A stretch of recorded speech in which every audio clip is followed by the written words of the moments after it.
Hello, everyone. Welcome to today's Anarchy of the Wild Heart reflection and meditation. The title is For What? If you've been meditating with me for a while, I go through seasons of this being integrated into the themes of what we're doing. And lately, I have been really attracted to meditations that let us drop in to hear an eternal question at our core. Why are you here? Why have you come? And the reason I am attracted to that as a enduring theme is that as eternal beings in the form of human beings, we have something going on that we might call a pilgrimage. And that pilgrimage is always in motion. There's movement. We could picture it like we're walking down a path, though it's not quite as linear as that. And part of the impulse that's involved in this movement, whether we're conscious of it or unconscious of it, is a sense of living out the why we are here piece. I was listening to a talk recently by Shanti, and he was pointing out something that was really delightful for me to reflect back on as a child. He said, it's not an adult question to be inquiring as to why we're here or what life is about. He said, even as children, we're asking those questions. And isn't it true? I mean, I was the typical child. Were you one that said, why? Why is the sky blue? Why are the leaves green? Why do we live in Ohio? And all sorts of endless, curious questions that are shades of that existential question, what's it all about? Why are we here? We're wired for this question to be a question that is alive within us, that is awake within us, and in which we awaken. And as part of that journey, there are many different stages. Now, I'm less likely to create a developmental model saying at 2 years old you're like this, and at 3 years old like this, and 5 years old is this, and 7 and 10 and on. And largely because I know that my own path didn't fall within those parameters. Some things did, emotional and psychological, but not everything. My deepest insights, as you all know, happened when I was little, which really informed and affected everything else about me, my mind and my heart and everything, where my challenges were, where my joys were. So I'm less likely to look at it in that way, and that doesn't diminish the value of that. Those models can be very helpful for understanding ourselves. But the question can be alive at any moment. Similarly, and adding some additional reflection to this, for what? For what am I here? For what is this life? I just recently, for the first time, watched The Shift, a documentary with Wayne Dyer that also had a docudrama element to it. And in it, he identifies that oftentimes in our development, we move from what we might consider priorities that are more about personality development. And then later in life, we move into priorities that are universal development or spiritual development. And Carl Jung points that out as well, that a healthy trajectory is that we develop ourselves, we develop our gifts, we have ambitions, we have goals, and that this is in a season of our life that's helpful for us.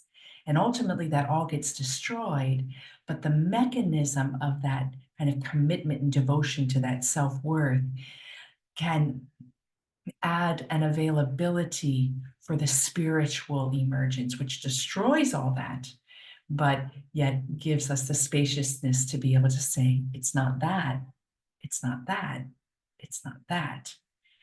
And we can easily relate with many stories. If you know Hermann Hesse's Siddhartha story, he went through that. He explored so many different paths, and he kept finding it's not that. Being a priest in a temple is not that. Being the owner of a lot of land and having a beautiful wife and child, it's not that. These deeper yearnings. And as he kept hitting walls, he eventually awoke to what it was. So you can see where our varieties of processes are so unique.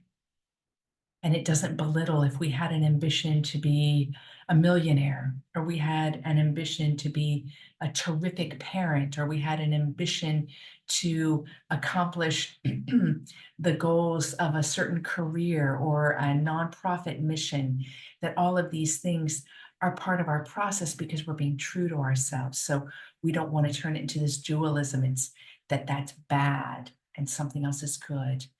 Everything is leading us into this path of discovering the answer to this question that is alive at our being. For what? For what is this life that is called my own? For what? For what? This morning, as I was having a morning espresso, that question was really alive for me again. And for whatever reason, some of my own storyline, if you will, was stirred with sadnesses of things I've longed for that aren't presently, or things that I was given and then their time or their season ended. And in that was stirring the question in a new way, not in relation to the story, but just in relation to myself. And I'm doing a little Ashtanga practice right now. I'm not a yogini, but here and there I dip into practices, and Ashtanga is really a really great morning practice for me right now. And I went out close to the pier in Bacalar here. There's many piers, but close to a really big one. And I was in the grass and I was doing a very long Ashtanga practice. And at a certain point, all the stirrings welled up, and I was in one of the bends that are in the fundamentals in Ashtanga, and it was releasing the sadness of release was moving through my body. And as it was washing through my body, tears were running down my face. Well, they were running up my face because I was in a standing forward bend, so they were running down my forehead. As the tears were running, the water was lapping and all was very fluid. And I experienced this unspoken knowing of a new answer for the for what in this moment. And as I was experiencing that, I became one with the spreading landscape. I lost all sense of myself as a Kimberly, and that Kimberly was part of the grass and the trees and the vines and everything that was land oriented, that the water was lapping up against. And as I was spreading out in this merging moment and the sweetness of that merging consciousness of the illumination was happening, shortly after being in that state, the answer came anew, and it was like an anointing within my third eye. And there was the sense of inner beingness that said, you are here because I love you.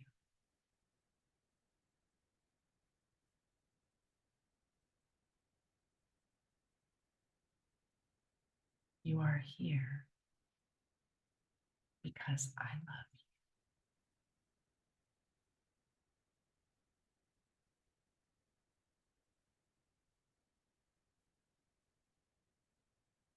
is there a way today that you can give yourself a bit of spaciousness to ask that question anew?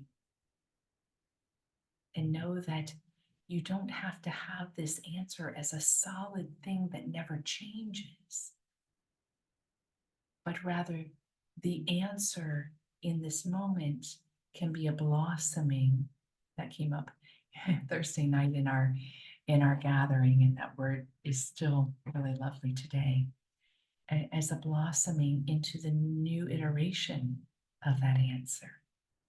So you see, it's not a right or a wrong, or a good or a bad, or a this or a that.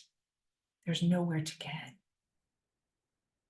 There is only coming into the remembrance of what we are. And we could say who we are, but I wonder if the word what is more accurate. I don't know. But I wonder if the word what is more all-encompassing.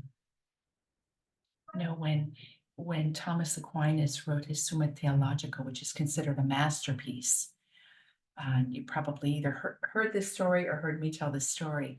He was writing that amazing piece of inquiry. And he didn't finish it, but when he was deep in it, at one morning he was kneeling in meditation, and he was taken into a very deep place of illumination. And when he came forward from that experience, he looked at the Theologica Summa Theologica, and he said, it's all straw. And he didn't write anymore in it. But he starts it out with a very interesting question. He says, what is God? He doesn't say who is God, he says, what is God? Therefore, we have our theme today, for what? For what am I alive? What am I that is alive? What is a question you can hold that is alive for you? You can take one of my questions that I'm putting here as your own if it's resonant.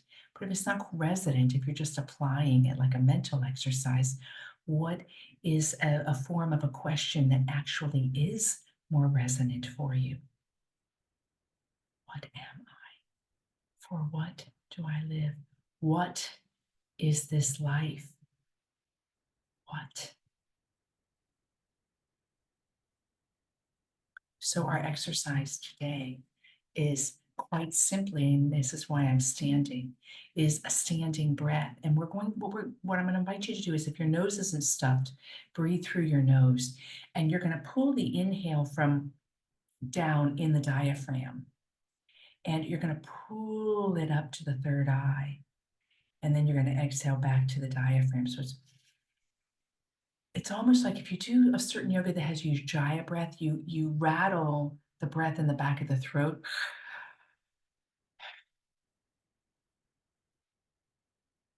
You're going to let that same Ujjayi breath with the lips closed, if your nose isn't stuffed, be the form of breath, but coming from the diaphragm. So you can hear it when you do it. If I do it, you can't hear it because only I can hear it because my lips aren't open. It doesn't hit my vocal cords and come out my mouth. But doing is you're pulling it from deep within up and back down. And at a certain point, then we're going to shift and we're going to let that breath be a slight picking up of the right heel and descend the right, and left heel and descend the left. Super simple. And we're going to hold this open question. For what? For whatever version of that question that's alive for you. So I invite you to close your eyes.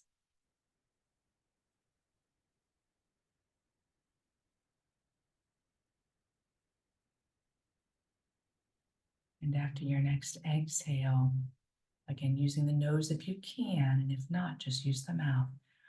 Pull the breath on the inhale from the diaphragm with a sound deep within, all the way up to the third eye.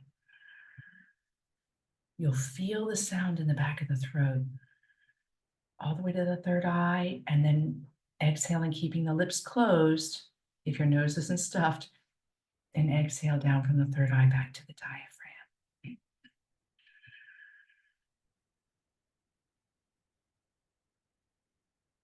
Move at your own pace.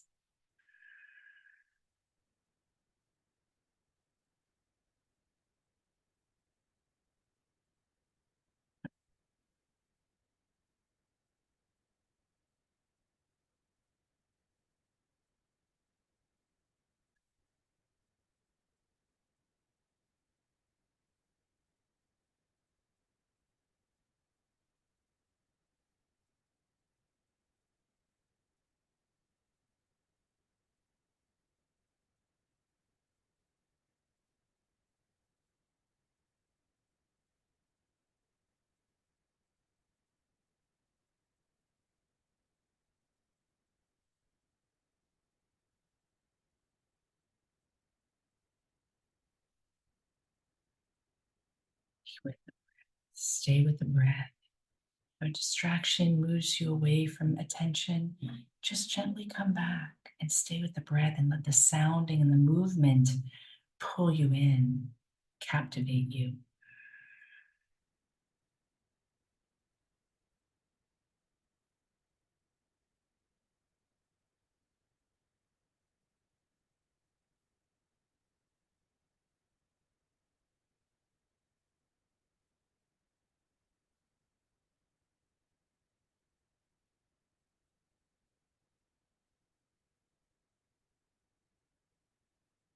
The next exhale, on the inhale, you're going to lift the heel at the same time that the breath lifts to the third eye.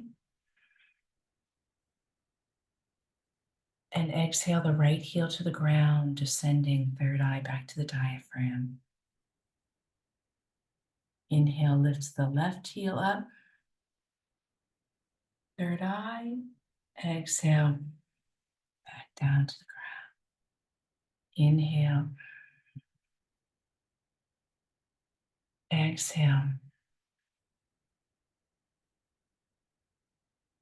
Inhale. Exhale. Continue at your own pace, lifting the heel with the breath, descending the heel with the breath. Lifting the other heel with the breath, descending the heel with the breath. Continuing with your pace.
And do one more full round, whichever heel you're on.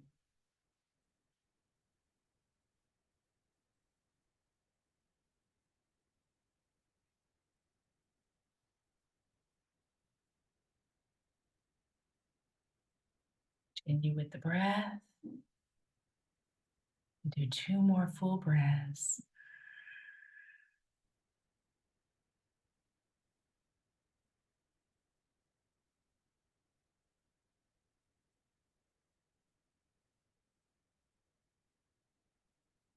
Bring the palms together in front of the third eye, bowing into the thumbs, bowing to life, to yourself, to this mystery. And then opening your eyes and opening your hands. Have a wonderful day, everyone.